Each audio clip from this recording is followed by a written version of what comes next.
Hi, it's Joy, and today we're watching Heartstopper Season 3, Episode 5, Winter. Now, the last episode was an emotional journey.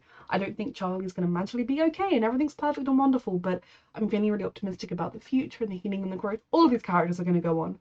A reminder that you can find the unedited version of this reaction on my Patreon 2 weeks in advance, the edited version 1 week in advance, and a quick disclaimer before I start that I have a really annoying head cold, so if I sound funny, if I'm sniffly, if I cough, I will do my best in the edited version to cut out anything like that, but it might not be able to be helped, and I definitely feel like in my head I sound like I have a cold, and yes, I can't help it, let's go. I am worried about her, she's definitely struggling. I hope I get a soul. I hope we get good mental health. I hope I get a mum who can regulate her emotions. Are you two getting dressed? Yeah, in a minute. Okay, well, don't take too long because everyone will be arriving soon. It's Christmas, calm down. New dog? Nelly are gonna be best friends. Oh, sweetheart. It's okay. Just be you. If it gets too much, there's a little guy here who needs hugs. By little guy who needs hugs, I did mean Henry, but actually that applies to me as well. Get you a drink. Hey, Mum. A beer for you, Dad? Yeah. Come on through. Champagne. None of that cheap I mean, stuff from last year. their mum makes a lot more sense having met the parents. You got him.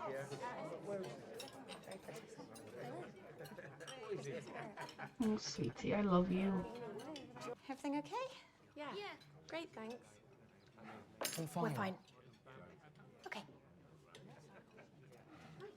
Too much pressure can make it harder. Stop getting up. They're fine down there. I'm sorry, she cares about her kids, you might not understand. I think she... Says he's gonna pop in, then he never does. Stop acting like you know everything. I think he knows the truth about your dad. Mentally deranged, you've been acting like you're the savior of the earth. Don't say that about Charlie. I mean, I get it. Right? He wants attention. He stops eating. You have to be the hero who saves Just the day. Nick, Can you just shut the fuck just up? don't engage with him, he's not worth it. Like, literally, he's not worth it. You do not have to have him in your life. Like, he's at family functions, that's fine, he can stay over there. You look handsome. Oh, I'm so happy for them Big, strong muscles that to they help get move this the devil. family. And a family member who believes in them fully and completely. Whoever they are. And a family member who is that older, who could, you know, maybe be a bit like, oh, she's older, so she doesn't quite understand things, but it's just fully accepting, and it's what Darcy deserves.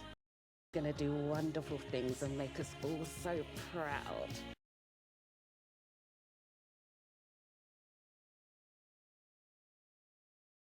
There is definitely a lot of pressure being an academically good kid at this point. Like, maybe she doesn't want to go to Oxford, maybe there's a different uni she likes the look of. Sorry, was that... sorry. It's fine. It's okay. Whatever pace you need, both of you. Should we... It's really helpful, actually, so... Oh, yeah, of course. You just hear horror stories, don't you? White walls. This red isn't jackets, helping. all that. Not everybody understands what you've been dealing with. So I just have to put up with ignorant comments from my own family? We just need to get through the day. Or what you could do is go in there and say, actually, that was really inappropriate. Like, you can do some basic research maybe before you come around and start insulting your nephew and making him feel worse about himself for no reason. Like, this is my house. Like, yes, it's Christmas, but the children don't have to put up with being insulted by their own family members. Well, you managed half your dinner, and the dietitian said that that's... You're not helping. You're making me feel worse. Fine. Well, I'm sorry I even tried.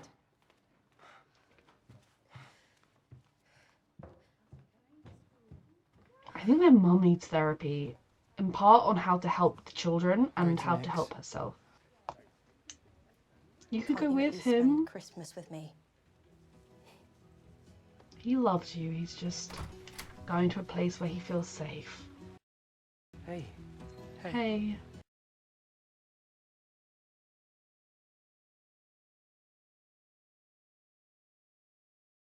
I didn't argue with my mum. It's okay. You came to a place where you We'll feel talk about it. safe. You coming in? We don't bite. Promise. Yeah, okay. But Nick's family just feels a lot warmer. Like, the lighting and everything, when you see Nick's Christmas, it's so warm, whereas Charlie's is more awkward. I feel like my family Christmases were kind of in between the two. Like, my family all got on with each other. No problems there. And I loved it as a kid, but it wasn't kind of this like mixed family. Almost it feels like obviously he had his argument with his brothers. It wasn't perfect, but it feels like kind of a storybook Christmas. Everything is just so rosy and wonderful and warm and unrealistic. But obviously his brother is ruining that image. Big. Let's do that then. Merry Christmas. I do sort of wish he brought Tori along. I know it would be kind of weird. When he feels warm and safe and happy, it's far easier for him to eat without overthinking it. You know he's You know not you've got a real coming. family who actually want to hang out with you. Mm-hmm. Despite you being awful. Your dad is family. Just wish we could rewind and start today all over again. Well, it's always New Year's Eve. I'm glad she came here too. I mean, I think about it, like, all the time. Not all the time. A respectful You're a teenage boy, it's amount of okay. time that one thinks about one's girl. Taking my clothes off in front of him. It's okay, my love. You are amazing, both When of you put you, your and you're hand getting there. there. All my dysphoria just hit me. Made me feel like I'm so sorry you have to go through this. You don't need to say sorry. I mean, this is not a place that I'd feel safe, but seeing this lot would make me feel safe. I think they're handling this all so well. Like, Charlie isn't miraculously healed of his mental health problems and completely over it and back to normal, which is a nonsense statement anyway, but you know, he's not kind of miraculously better after everything he's been through, but he is doing better. He's still having to learn to ask for help when he needs it. He's still having these kind of moments and struggles, but he is so much better than he was and so much better at looking after himself than he was, and that is so important. You don't need to rush to come out as anything. Exactly. And, like, have fun with it. See you later. I mean, Charlie will need to, I imagine, talk with his therapist about how he's going to explain it to people.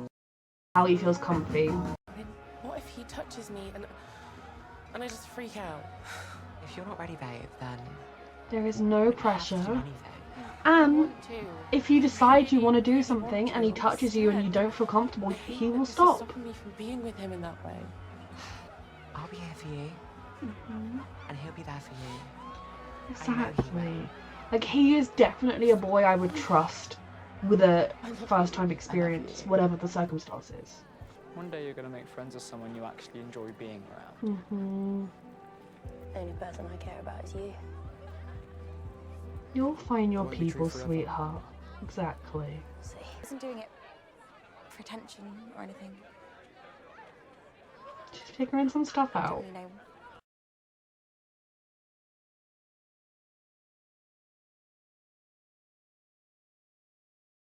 One with a similar energy to her.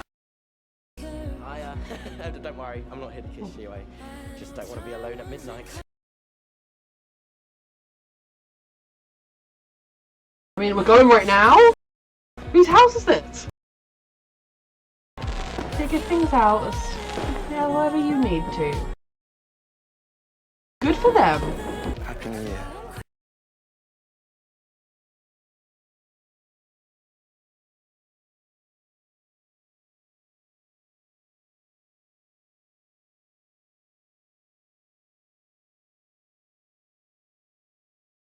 The holidays can be an incredibly difficult time.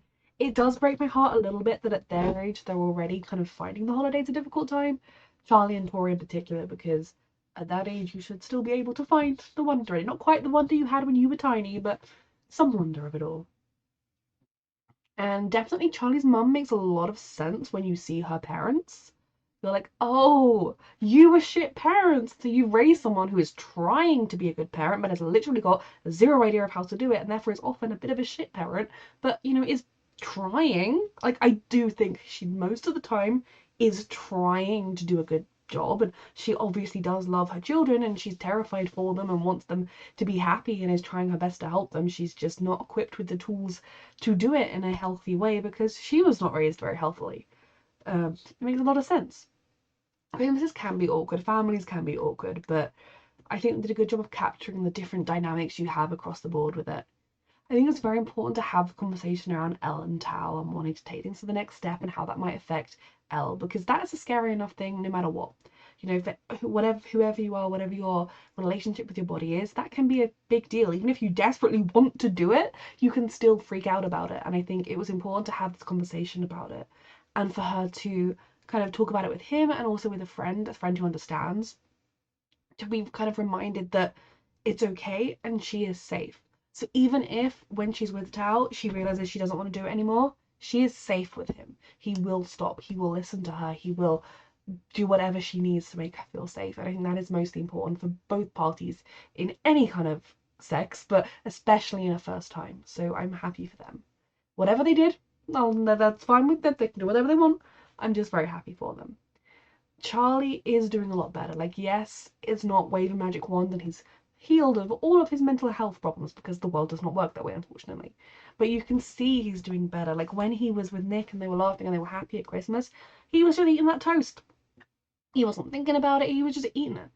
And he didn't mind when Nick commented on the toast. He was just okay. I don't blame Charlie for going to Nick's house because he feels safe. I kind of wish he'd said to Tori, come with me, like when he was first leaving, because especially when she was like, at least spend Christmas with me, don't leave me alone. I mean, yes, it might have been kind of awkward, especially if he and Nick wanted to go off and have their private moments for her just being there with Nick's family, but I don't think it would have been the worst thing in the world. So I'm glad she kind of went there as well, to this safe space. And I think the most important thing that we can see is that Charlie is doing the work. He's getting better. He's on this journey, on this road to better mental health, and it's not quick. And that is also a good thing to show, because if you have someone in a similar situation and they go and they get help and they go through the program and then they find they're still struggling, they might be like, but it should be okay, I should be all better now. So to kind of see from Charlie, it's not perfect, it's not easy, you still have to struggle, there are still going to be bad days, but the overall progress is good, is really important. And most of Nick's family being really welcoming is also lovely. Nick's brother is a dick. Like, I would not have much to do with him, I can't lie. Nick is far nicer than I am. And then Darcy is definitely struggling with being perfect and all these expectations. Now, I can't relate to the same level because I don't think I was as intelligent as Darcy, but like, I went to a grammar school, same as her. I was predicted all A's. I mean, I say I considered Oxbridge. I wouldn't have got in, and I was aware of that at the time, but like, I was kind of close enough to getting in that I considered it. So like, I can understand what she's going through, and that feeling of like in my GCSEs, I got all A's and A stars. Basically equivalent, not quite as good as what Darcy did, but like equivalently kind of. And so people in my family, like my cousins, got a smattering of all the different grades. Like, they did really well in their GCSEs, but it wasn't like as good as I did. And so when it came to exams and things, I would be anxious all the way up through to uni. I was incredibly anxious taking them, I was incredibly anxious afterwards, because I was thinking, like, what if I just don't do as well as everyone thinks? Like, yes, everyone's predicting me to do really well, but what if I just fucked it up? What if I just don't do really well in this exam? I'm gonna let everybody down. Everybody in my life has this expectation on me that I'm going to get the top grades, and if I don't do it, I'm gonna be a failure. Everyone is gonna be ashamed of me. Like that kind of monologue in my head, because at family functions, my cousins would joke about how I was going to do better than my aunts and uncles would joke about that. Like, everyone just believed in me and believed I could do it and believed I could reach the highest heights. And so obviously that is lovely, and I'm not saying it's a bad thing, but like, you know, with my mom, she was a lot better at being like, I believe in you and you're going to do your best. And like, if your best is capable of being the top grades, but if you don't happen to get them, that's okay. Like, she was a lot better at kind of keeping it level, but there was that sort of expectation of everyone around you expecting you to shine, and you're like, what the fuck if I don't? And like, okay, yeah, I did fine. Like, you know, the one thing in my life I did well at was academics. You leave school, it doesn't mean shit, but like, I did do okay in my exams. I did very well in my exams, but like, it doesn't mean anything in the greater world. But like, I can completely relate to Darcy on that side of things. And then she's got the prefect, and then she's at a party and people are coming up to her and asking her to do prefect stuff. Excuse me, girls, ask her at school on Tuesday. Like, what are you doing? And even Darcy's mum, like, it's Christmas and it's lovely, and her mum's saying, oh, you're going to go to Oxbridge and you're going to do brilliant things. And it's like, she doesn't have to if she doesn't want to. She can have top academics and decide she wants to be a cleaner. She can have top academics and decide working in McDonald's is her dream. That's up to her, but she shouldn't do that right now. We should be boycotting McDonald's right now. But, you know, like, she can do whatever she wants. She can do big things or she cannot, and it can be very hard to have that pressure on you. And it's actually something that as an adult I'm still working through. Like, my life is not anything like I thought it would be when I was Darcy's age. I never knew what I wanted to do with my life. I never found a career path. And it has been very hard to kind of get my head going from like always getting the good grades and like be succeeding at life to kind of not having a path to follow. So I completely am with Darcy on that side of things and how she is struggling with that. Tori is definitely struggling with her mental health. She seemingly found a kindred spirit briefly when they passed each other, but I do believe she will find her people. And I think she will always be close to Charlie, and that will always be a very special bond. But she will find the people she clicks with. We all do. They're out there somewhere. And yeah, everyone getting to see Charlie again and being really happy was lovely. I do hope he has talked with his therapist about how he is going to answer the questions about where have you been, how did you get so much time off school, because kids will ask it. Like, they have no filter. Like, they don't understand what they're asking, or they're just curious. They're gonna ask him relentlessly. Again and again and again, different kids in different classes. So he does need an answer that he's comfortable with saying, and that answer can be the truth, all the way up to a complete and utter lie. That is fine. He just needs to have a lie he's comfortable with saying. A line he's comfortable with saying. This was a really lovely episode. I am going to stop this right now because I can feel my cough coming back. A reminder that you can find the unedited version of this reaction on my Patreon 2 weeks in advance, the unedited version 1 week in advance. Thank you so much for watching.